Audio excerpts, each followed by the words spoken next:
ಹಿಂದಕ್ಕೆ ಸರ್ ಸ್ವಲ್ಪ ನಿಮಿಷ ಇರಿ, ಒಂದು 5 ನಿಮಿಷ ಮಾಡ್ತಾರೆ. ನಾವು ತುಂಬ ಬಿಡಿ ಮಾಡ್ತೀವಿ. ಅಜ್ಜನೇ ಇವತ್ತು ಅವ್ರನ್ನ ಕಳಿಸಿ ಎಷ್ಟು ಖುಷಿ ನನಗೆ. ಮತ್ತೆ ಪರದೆ ಮೇಲೆ ನೋಡ್ಬೇಕಲ್ಲ ಮ್ಯಾಮ್, ಇವಾಗ ಜನಕ್ಕಿರುತ್ತೆ. ಮತ್ತೆ ನಾಡಿದಿಂದ ನನ್ನ ಕೆಲಸ ಮದುವೆ ಒಂದು ಜೀವನದ ಚಿಕ್ಕ ಭಾಗ ಅಷ್ಟೇ. Of course it's very important, but ಕೆಲಸನೂ ಇಂಪಾರ್ಟೆಂಟ್. ಅವರು ಕೆಲಸಕ್ಕೆ ಹೋಗ್ಬೇಕು ನಾಡಿದಿಂದ.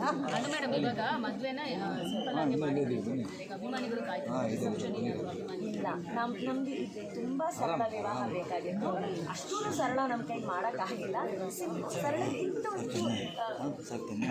ನಾನು ಎಂಟನೇ ಅಲ್ವಾ.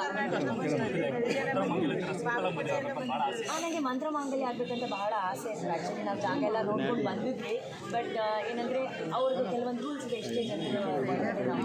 ಬಟ್ ನಮ್ಮ ಫ್ಯಾಮಿಲಿ ಸೇರಿಸಿದಾಗ ಸ್ವಲ್ಪ ಜನ ಜಾಸ್ತಿ ಆದಾಗ ನಾವು ಆ ರೂಲ್ಸ್ನ ಬ್ರೇಕ್ ಮಾಡೋದು ನಮ್ಗೆ ಇಷ್ಟ ಇಲ್ಲ. ಬಟ್ ಇದು ಆಲ್ಮೋಸ್ಟ್ ಮಂತ್ರ ಮಾಂಗಲ್ಯ ಥರನೇ ನಾವು ಅವರು ಅಪ್ಪು ಸರ್ ಅವ್ರನ್ನ ಬಹಳ ಇಷ್ಟಪಟ್ಟರು. ಬಹಳ ಆತ್ಮೀಯ ಸ್ನೇಹಿತರವರು. ಸೊ ಅವ್ರ ಥ್ರೂನೇ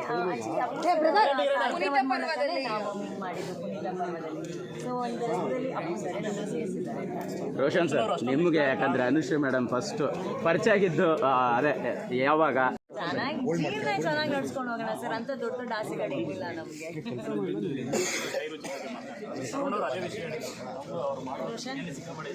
ಹೌದು, ಅವರು ಕೋಟ್ಯಾಧಿಪತಿ ದುಡ್ಡು ಅಂತಲ್ಲ, ಅವ್ರ ಕೈ ರುಚಿಯಲ್ಲಿ ಅವ್ರ ಕೋಟ್ಯಾಧಿಪತಿ ಇಲ್ಲ. ಅವ್ರಿಗೆ ಪ್ಯಾಷನ್ ಅಡುಗೆ ಮಾಡೋದು ತುಂಬ ಇಷ್ಟ.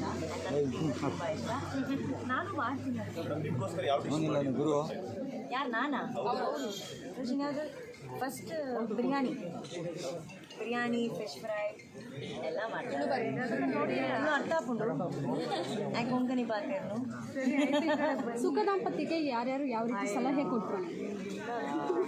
ಈಗ ಜಸ್ಟ್ ಇನ್ನು 5 ನಿಮಿಷ ಆಗಿರೋದು ಮತ್ತೆ ಸಲಹೆ ಏನಿಲ್ಲ. ಬನ್ನಿ ಊಟ ಮಾಡೋಣ. Okay, thank you. ಒಂದೇ ನಿಮಿಷ